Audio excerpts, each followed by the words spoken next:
Hello students, I'd like to welcome you all in this YouTube channel of Northeast Junior College. So my today's topic is the partition of India and the consequences of partition. তো ফার্স্টে আমি discuss করবো যে কিভাবে India partition হলো in 1947 আর কনসিকুয়েন্সেসগুলো কী ছিল, দেন মহাত্মা গান্ধীর role কী ছিল এই পার্টিশন প্রসেসে বা উনি কী কন্ট্রিবিউশন করেছিলেন সেটা একটু ডিসকাস করবো। তো ফার্স্টে পার্টিশনের টপিকটা স্টার্ট করছি। Partition of India in 1947। তো আমাদের ইন্ডিয়া ইন্ডিপেন্ডেন্স হয়েছিল 15th অগস্ট 1947। ঠিক আছে, 15th অগস্ট 1947 কি হয়েছিল? India goat independence.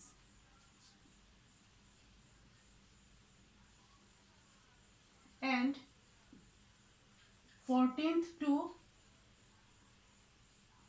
15th August 1947 কি হলো? ইন্ডিয়া পার্টিশন হলো।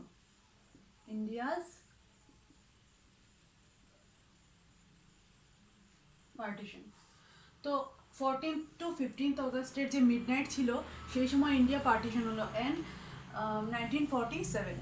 তো এই যে ইন্ডিয়ার পার্টিশন হলো সেটা কিসের জন্য হলো? মেইন বেসিসটা কি ছিল? দি টু নেশন থিওরি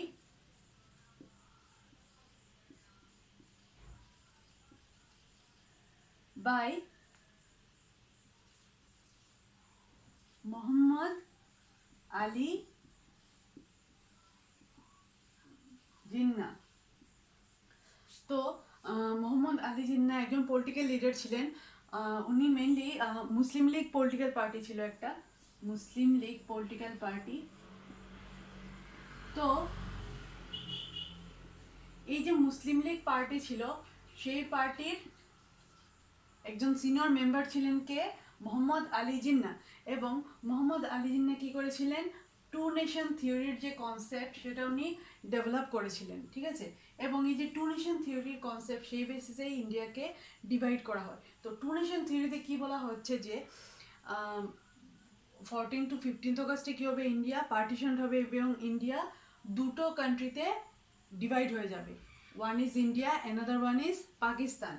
তো টু নেশন থিওরি থেকে কি বলা হচ্ছে? ইন্ডিয়া দুটো পার্টে ডিভাইড হয়ে যাবে, first is India and then Pakistan on the basis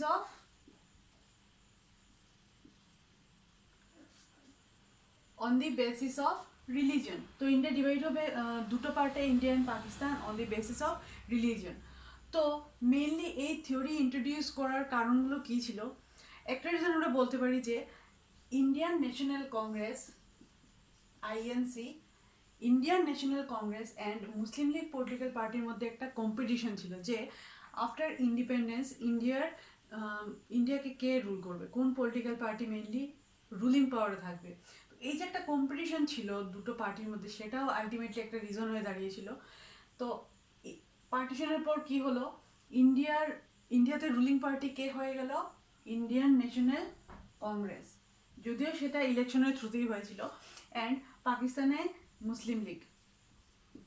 এবং ইন্ডিয়াতে প্রাইম মিনিস্টার হয়েছিলেন জওয়াহরলাল নেহেরু অ্যান্ড পাকিস্তানে প্রাইম মিনিস্টার হয়েছিলেন মোহাম্মদ আলী জিন্না। তো এই মেনলি এই যে টু নেশন থিওরি ছিল সেটার উপর বেস করেই ইন্ডিয়াকে পার্টিশন করা হয় দুটো পার্টে, ইন্ডিয়া অ্যান্ড পাকিস্তান। এবং এই যে পার্টিশন হয়েছিল সেটা আরেকটা রিজন কী ছিল? Communal violence. কমিউনাল ভায়োলেন্স সেটা তোমরা এই পার্টগুলো একটু লিখে নেবে তোমাদের কপিতে। তো কমিউনাল ভায়োলেন্স মেনলি রিলিজনের বেসিসে হয়েছিল, যেখানে তিনটা রিলিজিয়াস গ্রুপস মেনলি ইনভলভ ছিল। তো সেগুলো কি কি আমি একটু বলছি।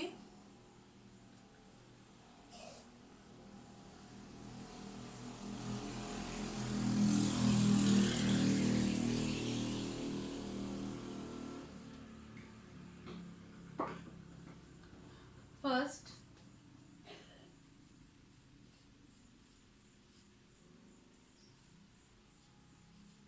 Hindus, Muslims and শিখস।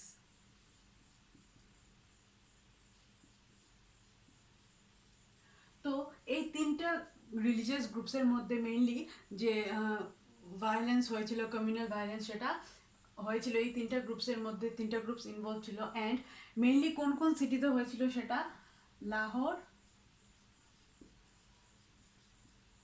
Kolkata,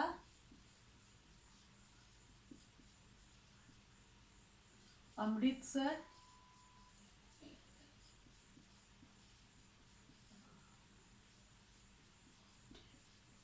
and Delhi. এই তিনটা জায়গাতেই মেইনলি হয়েছিল, প্লাস দিল্লিতেও কমিউনাল ভায়োলেন্স অনেক বেশি হয়েছিল।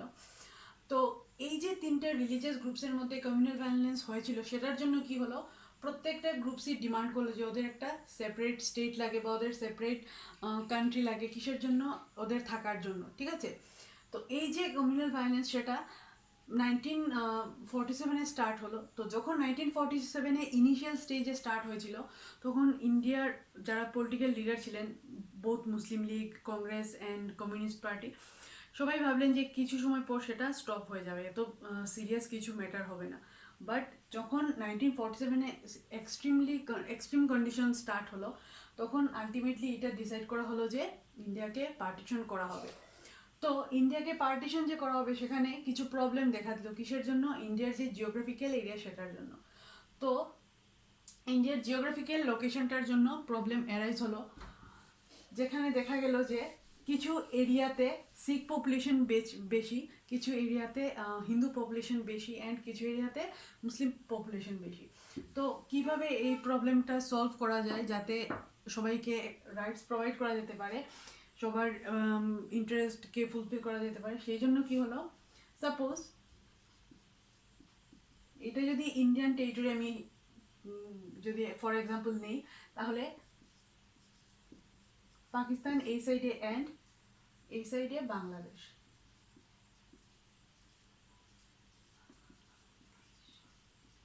ঠিক আছে।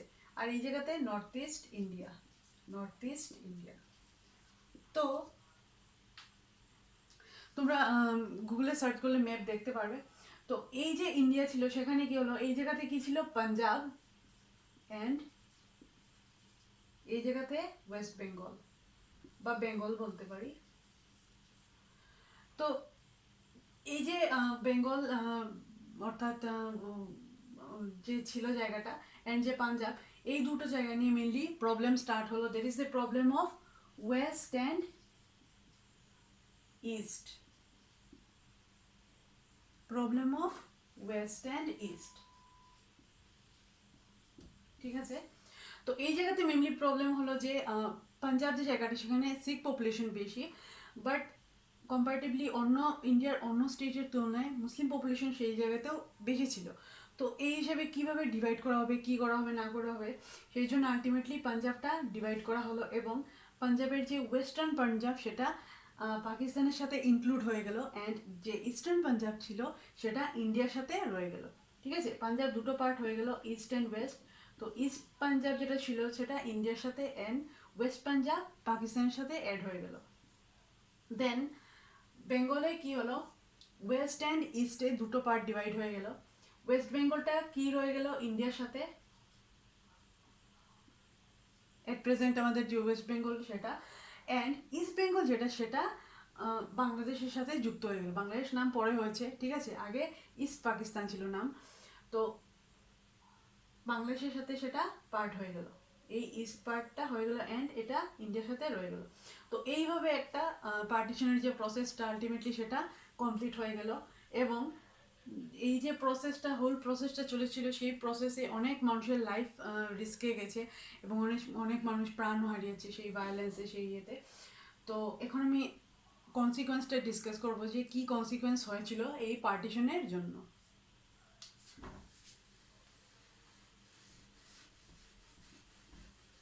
তোমাদের যদি কোনো প্রবলেম হয় টপিকটা বুঝতে, তাহলে তোমরা কমেন্ট বক্সে সেটা মেনশন করে দেবে, আমি সেই হিসাবে আবার টপিকটা বুঝিয়ে দেব।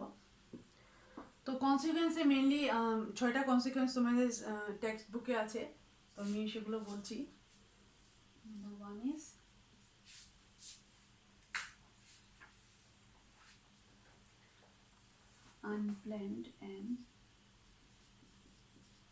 unplanned and tragic transfer of population. Tragic transfer of population.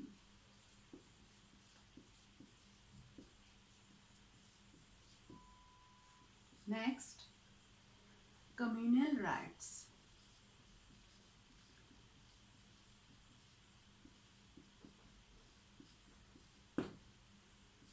Next, people's sufferings.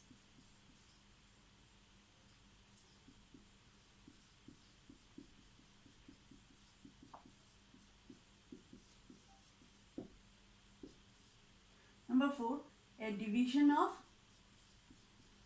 administrative concerns.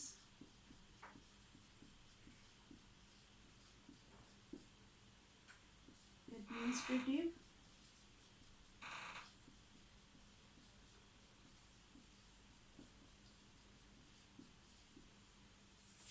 concerns and financial assets.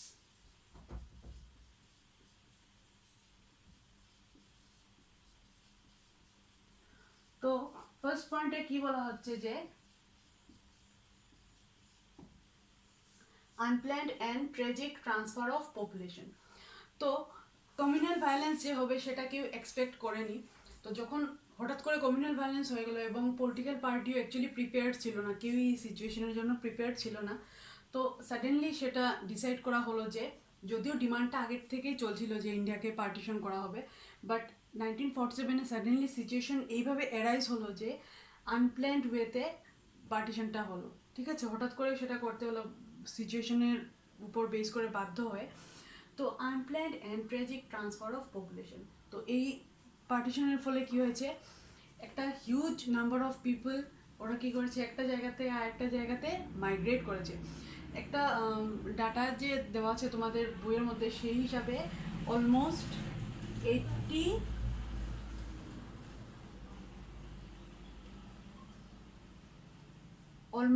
80 lakh people কী করেছে, ইন্ডিয়া থেকে পাকিস্তানে এবং পাকিস্তান থেকে ইন্ডিয়াতে মাইগ্রেট করেছিল সেই টাইমে। ঠিক আছে, মিনস অল ওভার যে মাইগ্রেশন হয়েছে সেটার অ্যামাউন্ট হলো 80 লাখ। তো কী বলা হচ্ছে যে এই যে আনপ্ল্যান্ড অ্যান্ড ট্র্যাজিক ট্রান্সফার হয়েছিল পপুলেশনের, সেটার জন্য কী হয়েছে, কমন পিপলদের সাফারিংসটা অনেক বেশি হয়েছে। আমি ফার্স্ট অ্যান্ড থার্ড পয়েন্টটা রিলেট করে পড়াচ্ছি। তো পিপলসদের সাফারিংটা অনেক বেশি বেড়ে গেছিল। কিসের জন্য? এই মাইগ্রেশন প্রসেসে কী হয়েছে, অনেক জায়গায় কী হয়েছে, মানুষকে হত্যা করা হয়েছে। দেন অনেক সময় মানুষ ফুড পায়নি, সাফিসিয়েন্ট ফুড পায়নি, ওরা থাকার জায়গা পায়নি। তো এইসব অনেক প্রবলেম মানুষদের ফেস করতে হয়েছে। দেন অনেক মেয়েদেরকে কিডন্যাপ করা হয়েছে, অনেক বাচ্চাদেরকে মারা হয়েছে। তো এই যে সিচুয়েশন ছিল, এই যে আনপ্ল্যান্ড ট্রান্সফার, সেটার জন্য পিপলদের সাফারিংটাও অনেক বেশি হয়েছিল। এবং এটা বলা যেতে পারে যে হিউম্যান হিস্ট্রিতে এই লেভেলের মাইগ্রেশন কখনো হয়নি। Then number 2 is communal riots. Communal রাইটসে কী বলা হচ্ছে যে মেইনলি তিনটা সিটিতেই, অমৃতসর, দেন কলকাতা অ্যান্ড লাহোর, এই তিনটা জায়গাতেই কমিউনাল ভায়োলেন্সটা অনেক বেশি হয়েছিল, অ্যান্ড দেন দিল্লি। তো এই যে জায়গাগুলোতে কমিউনাল রাইটস হয়েছিল, সেখানে mainly Hindu, Muslim and Sikh পপুলেশনের পিপলরা ইনভলভ হয়েছিল। আর যখন গভর্নমেন্ট দেখলো কোনোভাবে কন্ট্রোল করা যাচ্ছে না, তখন আলটিমেটলি পার্টিশনটাকে অ্যাকসেপ্ট করা হয়ে গেল। এবং এই রাইটসে অনেক মানুষ, অনেক হাজার হাজার মানুষের প্রাণ গেছে। ঠিক আছে, তো এটা একটা খুব মানে বড় ইম্প্যাক্ট ফেলেছে মানুষের মনের মধ্যে, মানুষের লাইফের মধ্যে। কারণ ম্যাক্সিমাম মানুষরা যারা ইন্ডিয়াতে বা পাকিস্তানে থাকতো, ওরা অনেক সেঞ্চুরিজ ধরে ওদের যারা ফ্যামিলি অ্যানসেস্টাররা ছিল, যেমন পূর্বপুরুষরা ছিল, তো অনেক সেঞ্চুরিজ ধরে মানুষ সেখানে থেকে আসছে। তো সাডেনলি যখন শিফট করতে হলো একটা জায়গা থেকে আরেকটা জায়গাতে, তখন অবভিয়াসলি প্রত্যেক মানুষেরই অনেক প্রবলেম হয়েছিল যে কিভাবে নিজের সব ঘর বাড়ি ছেড়ে হঠাৎ করে শিফট হয়ে যাবে। তো এইসব জিনিসে পিপলদের যে সাফারিং ছিল সেটা অনেক বেশি হয়েছিল। Then a division of administrative concerns and financial assets. তো কী বলা হচ্ছে যে যেভাবে অ্যাডমিনিস্ট্রেশনটা ডিভাইড হয়ে গেল, যে পাকিস্তানের প্রেসিডেন্ট প্রাইম মিনিস্টার আলাদা হবেন, ইন্ডিয়াতে প্রেসিডেন্ট প্রাইম মিনিস্টার আলাদা হবেন, ঠিক আছে, ইন্ডিয়াতে পলিটিক্যাল পার্টি এবং পাকিস্তানের পলিটিক্যাল পার্টি আলাদা হবে। সেম ওয়েতে যারা অফিস স্টাফ ছিল সেই সময় বিভিন্ন গভর্নমেন্ট ডিপার্টমেন্টের, ওদেরকেও ডিভাইড করা হয়ে গেল যে কারা কারা পাকিস্তানের গভর্নমেন্টের জন্য কাজ করবে এবং কারা কারা ইন্ডিয়ান গভর্নমেন্টের জন্য কাজ করবে। তো এই ছিল 4টা পয়েন্ট, আরও 2টো পয়েন্ট আছে। দেন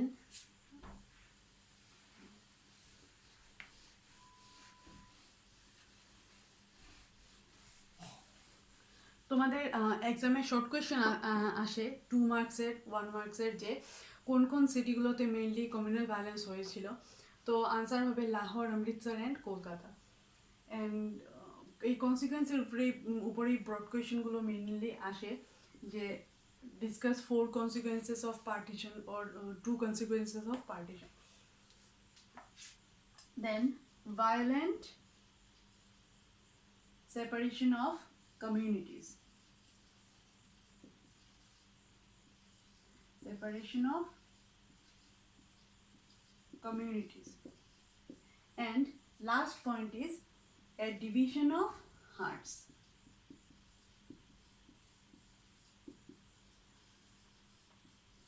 তো লাস্ট 2টো পয়েন্টে কি বলা হচ্ছে যে ভায়োলেন্ট সেপারেশন অফ কমিউনিটিস। হ্যাঁ, তো এই যে বিভিন্ন কমিউনিটিস, রিলিজিয়াস মেনলি বলা হচ্ছে যে কমিউনিটিসগুলো যে আলাদা হয়ে গেল। সাপোজ পাকিস্তানের কিছু জায়গাতে অনেক সেঞ্চুরি ধরে বিভিন্ন রিলিজিয়াস গ্রুপ একসাথে ওরা থাকছে, বাট এই পার্টিশনের জন্য সবাই কী হয়ে গেলো, সেপারেট হয়ে গেলো, এবং সেটা বাধ্য হয়ে সবাইকে হতে হলো। দেন ভায়োলেন্ট অ্যাক্টিভিটি হলো, সেটার জন্যই হলো আলটিমেটলি। তো এই যে ভায়োলেন্ট অ্যাক্টিভিটিটা হলো সেটা কি হলো, ultimately division, it led to the division of hearts, অর্থাৎ মানুষের মনের মধ্যে কি একটা ডিভিশন বা বিভেদ সৃষ্টি করলো এই যে ভায়োলেন্ট অ্যাক্টিভিটিগুলো হয়েছিল। যদিও দেশ পার্টিশন স্টিল মানুষের মধ্যে একটা ছিল ফিলিংস, বাট আলটিমেটলি ভায়োলেন্স, যে কমিউনাল ভায়োলেন্স এত বেশি হয়েছিল যে মানুষের মধ্যে একটা নেগেটিভ জিনিস এসে গেল, যে রিলিজনের বেসিসে যে একজন আরেকজনকে মারছে, ইয়ে করছে। তো আলটিমেটলি কি হলো, পার্টিশনের জন্য মানুষের মনটাও কি হয়ে গেল, ডিভাইড হয়ে গেল। তো এটা একটা ওয়ার্স্ট সিচুয়েশন ছিল ইন্ডিয়ার জন্য। ইন্ডিয়ান ইন্ডিপেন্ডেন্সের পর এই যে মোমেন্ট ছিল সেই মোমেন্টটা। তো এই টাইমে মহাত্মা গান্ধীর রোলটা খুব বেশি ইম্পর্টেন্ট ছিল। কিসের জন্য? কারণ আমরা জানি যে মহাত্মা গান্ধী মেনলি কি ট্রুথ, নন ভায়োলেন্স অর্থাৎ অহিংসা, এইগুলোতে বিলিভ করতেন, এই প্রিন্সিপালগুলোতে। দেন টলারেন্স অর্থাৎ মানুষের মধ্যে সহনশীলতা খুব বেশি যাতে থাকে, একজন মানুষ যাতে অন্য মানুষকে হিংসা না করে। তো এই যে গান্ধীর যে প্রিন্সিপালগুলো ছিল উনি এন্টায়ার লাইফ সেটা ফলো করেছিলেন। তো এই সিচুয়েশনে কি হলো, আমি বললাম যে 1947-এ অগাস্টে কি হলো, ইন্ডিয়া পার্টিশন হয়ে গেল। দেন তখনও কন্টিনিউয়াসলি কমিউনাল রাইটসগুলো চলছিল। তো 1948-এ কী হলো, 1948-এর জানুয়ারিতে মহাত্মা গান্ধী কী করলেন, উনি ফাস্ট শুরু করলেন। ফাস্ট অর্থাৎ উনি জল খাওয়ার কোনো কিছু না খেয়ে উনি তোমার একটা স্ট্রাইকের মতোই শুরু করলেন, যে যতক্ষণ না কমিউনাল ভায়োলেন্স কমবে উনি কোনো কিছু খাবেন না। তো এই যে ওনার যে স্যাক্রিফাইস ছিল সেটার জন্য আলটিমেটলি কী হলো, দিল্লিতে যে ভায়োলেন্স চলছিল সেটা অনেকটা কমে গেল, বাট কলকাতা, অমৃতসর অ্যান্ড লাহোরে তখনও কন্টিনিউ চলছিল ইন 1948 জানুয়ারি। তো ইন 1948 জানুয়ারিতে কী হলো, মহাত্মা গান্ধী যখন ফার্স্ট ওনার চলছিল সেই সময় কী হলো, নাথুরাম গডসে নামের একজন লোক কী করলো, মহাত্মা গান্ধীকে, এই সময় কী হয়েছিল, অনেক হিন্দু অ্যান্ড মুসলিম ন্যাশনালিস্ট ওনারা কী করলেন, গান্ধীকে ক্রিটিসাইজ করতে স্টার্ট করলেন, যে গান্ধীর জন্যই পার্টিশনের এই সিচুয়েশনটা অ্যারাইজ হয়েছে। বাট অ্যাকচুয়ালি গান্ধীর স্যাক্রিফাইসের জন্যই আলটিমেটলি সেটা একটা এন্ড হলো, এই যে কমিউনাল ভায়োলেন্সটা চলছিল। তো 1947-এর জানুয়ারিতে কী হলো, 30 জানুয়ারি নাথুরাম গডসে কী করলো, গান্ধীকে গুলি করলো এবং গান্ধী মারা গেলেন। তো এই যে ইনসিডেন্টটা হলো, এই ইনসিডেন্টে কী হলো, এন্টায়ার নেশন শকড হয়ে গেল, বোথ পাকিস্তান অ্যান্ড ইন্ডিয়া। এবং এই সিচুয়েশনে আলটিমেটলি কী হলো, মানুষ বুঝতে পারলো যে মানে গান্ধী যে এত স্ট্রাগল করলেন ফ্রিডমের জন্য, স্বাধীনতার জন্য, উনি আলটিমেটলি নিজের কি লাইফটা স্যাক্রিফাইস করে দিলেন, কিসের জন্য, ট্রুথ অ্যান্ড নন ভায়োলেন্স।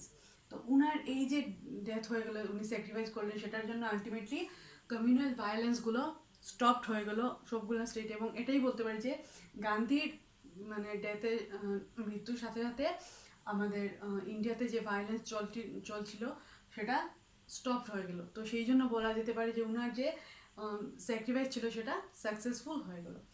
তো এই ছিল পার্টিশনের একটা ওভারঅল আইডিয়া। অ্যান্ড নেক্সট ভিডিওতে আমি তোমাদের রিঅর্গানাইজেশন অফ স্টেটস সেই টপিকটা স্টার্ট করব, যে কিভাবে লিঙ্গুইস্টিক বেসিসে তার মানে পার্টিশনের পর আবার স্টেটগুলোকে ডিভাইড করা হয়। ঠিক আছে, তো এই তোমাদের টপিকটা কমপ্লিট হয়ে গেল। তোমাদের যদি কোনো ডাউটস থাকে তাহলে সেটা কমেন্ট বক্সে লিখে দেবে, আমি আবার সেটা বুঝিয়ে দেবো। So thank you.